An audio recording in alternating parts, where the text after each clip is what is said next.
the faithful making their trip to Cincinnati for Game 5.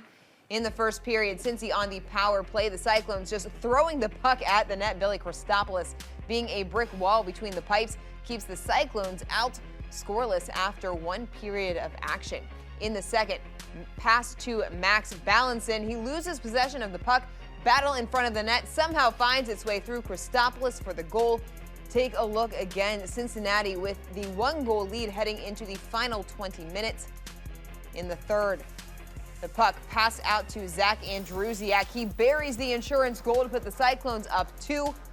And from there, it was all Michael Hauser, the Cincy netminder, keeping the fish out of the back of the net. 42 saves on the night. Toledo 0 for 7 on their power play opportunities as they fall 2-0.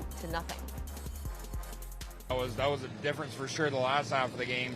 I think the first half of the game, it was the kick. You know, I still believe it was a kick after watching it a bunch of times inside the locker room and watching video. I still believe you can't direct a puck when the puck's coming to you. So I think they got it wrong again. Again, you still have to perform. You still have to bear down when you have those opportunities, those chances. They got one in the third to make it 2-0. So got to learn from that real quick, turn the page, be ready for Saturday. He felt it was a direct.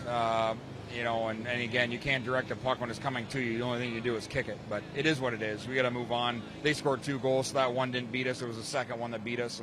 And you know, we got to be ready to try and score some goals and create offense earlier in the game than what we did.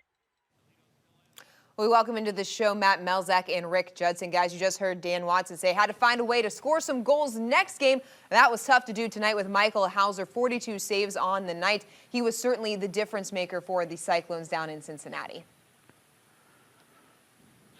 Boy, Dorian, you are right. 42 saves. He was the difference. He was really the difference, Michael Hauser, Rick, when it got to the third period. 19 saves, and a lot of them were tremendous. Toledo threw everything in the kitchen sink at him in the third period.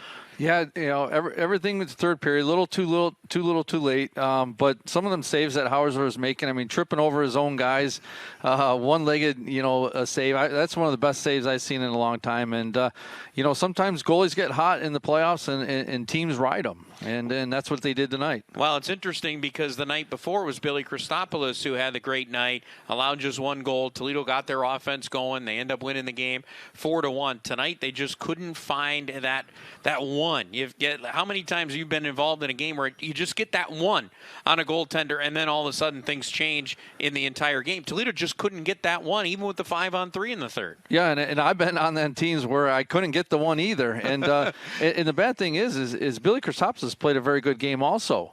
But just, you know, he's kind of, Hauser played a little bit better, I guess. And it happens when you get into the playoffs. It's the greatest thing about hockey is you got that one guy between the nets that can make an entire difference in a game. Tonight, it was Michael Hauser for Cincinnati. So Toledo, they're in a must-win situation now, Dorian. They have to win Saturday or this season would come to a close.